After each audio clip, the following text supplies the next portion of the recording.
बने एक दूजे के वास्ते पार्ट 11। सुबह सुबह वंश लिविंग रूम में बैठा था। सानवी भी तैयार होकर लिविंग रूम में आई। वंश ने सानवी को देखकर गुड मॉर्निंग एक हल्के से मुस्कान के साथ कहा। सानवी वंश को मुस्कुराता देख कुछ पल के लिए उसकी मुस्कुराहट में ही खो सी गई और एकटक बस वंश को देखने लगी। वंश ने जब सानवी का कोई जवाब नहीं सुना तो उसने सानवी को पुकारा, सानवी सानवी। तब जाके सानवी होश में आई।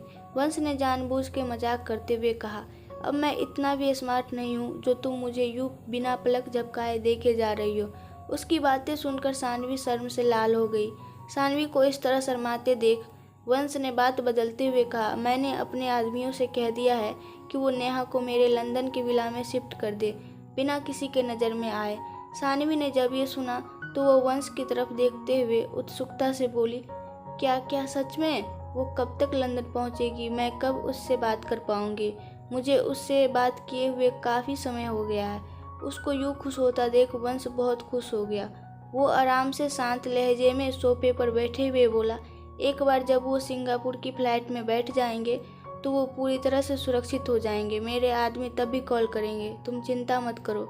जाओ और जाकर अपने कपड़े चेंज कर लो। आज से तुम मेरे साथ मेरे ऑफिस जाओगी। आज से तुम मेरी पर्सनल सेक्रेटरी का काम करोगी।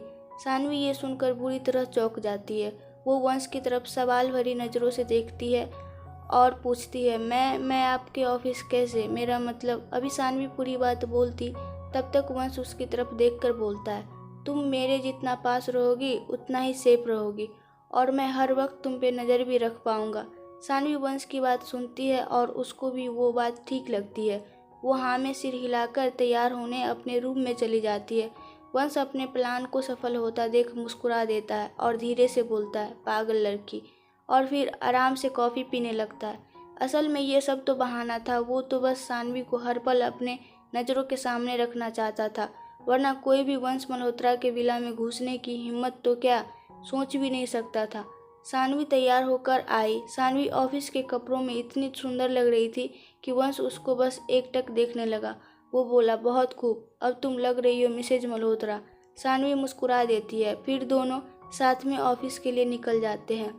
सानवी और वंश ऑफिस पहुंचते हैं। सब लोग बस सानवी को देखते जा रहे थे और बोल रहे थे कि ये लड़की कौन है, बहुत सुंदर है, क्या वो मिसेज मल्होत्रा है?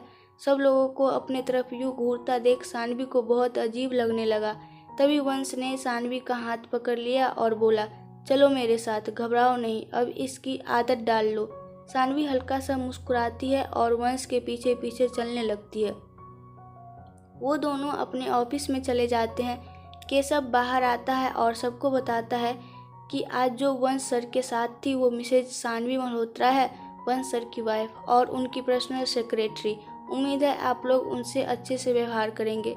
जब ये बात रिया को पता चलती है तो वो गुस्से से वंश के ऑफिस में चली जाती है और जाकर सानवी के सामने खड़ी हो जाती है और वंश से कहती है कि क्या ये सच है वंश की ये तुम्हारी पर्सनल सेक्रेटरी है? वंश उसके इस तरीके के व्यवहार से बहुत नाराज़ हुआ, फिर भी उसने हाँ में सिर हिला दिया।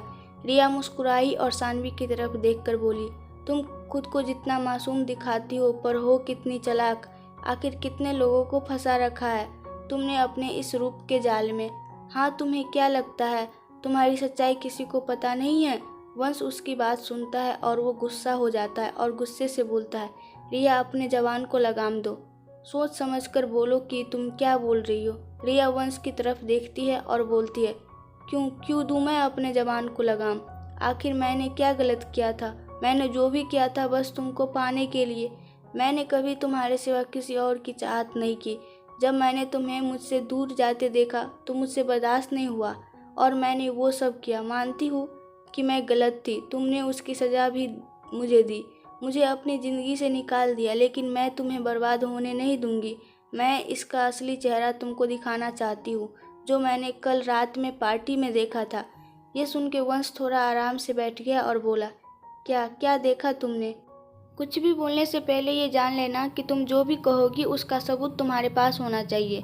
इस बात पर रिया घमंड से सानवी की तरफ देखती है और अपना फ़ोन निकालकर वंश को देती है। उसमें एक वीडियो था। रिया बोली, कल मैंने जब सानवी को वॉशरूम जाते देखा, फिर थोड़ी देर बाद राजेश रॉय को भी उसी वॉशरूम में जाते देखा, तो मैंने उसका पीछा किया तो मुझे ये देखने को मिला। वो ये बोलकर सानवी की तरफ मुड़ी, लेकिन सानवी को शांत देखकर वो चौंक गई। फिर उसने मन ही मन सोचा, हाँ हाँ दिखा लो कि तुमको कोई फर्क नहीं पड़ता, पर वंश को पड़ता है, अब बताएगा वो तुम्हें। ये सोचकर वो मुस्कुराने लगी। वंश वीडियो को देखने लगा। उसमें कोई आवाज़ नहीं था, पर उसमें वंश ने देखा कि कैसे सानवी राजेश से बचने के लिए भागी और राजेश ने उसे अपनी बाहों में जकड़ लिया। कैसे वो उसकी बाहों से छूटने की कोशिश कर रही थी और रो रही थी और वो हंसे जा रहा था। ये देखकर वंश का पारा 7वें आसमान पर चला गया। उसने रिया का मोबाइल फर्श पर फेंक दिया और गुस्से से रिया पर चिल्लाया, निकल जाओ यहाँ से और कभी मत आना। रिया वंश के गुस्से से डर गई और बिना कुछ बोले वो ऑफिस के बाहर चली गई। वो गुस्से में तो थी, पर वो मुस्कुराई और बोली, अब कौन बचाएगा तुम्हें सानवी, और वहाँ से चली गई। सानवी वंश के इस गुस्से से डर गई। उसको डरा हुआ देख वंश ने अपने गुस्से को काबू में किया और उसके सामने जाकर अपने घुटनों पर बैठ गया और उसने सानवी के हाथों को अपने हाथों में लिया और बोला, मुझे माफ़ कर दो, मैं कल तुम्हारे साथ होते हुए भी तुम्हें बचा नहीं पाया। उसने तुम्हें छुआ मेरे रहते हुए, मैं अपने आप को कभी माफ़ नहीं कर पाऊंगा। सानवी वंश की तरफ देखती है और बोलती है, गुस्सा तो मुझे भी बहुत आया, लेकिन मैं क्या करती, बचपन से लेकर आज तक मैं सिर्फ सहती आई हूँ। मेरे पास मेरे सच्चाई के अलावा कुछ भी नहीं है। वंश उसको देखता है और बोलता है, क्या तुम भूल गई कि तुम किस खानदान की बेटी हो?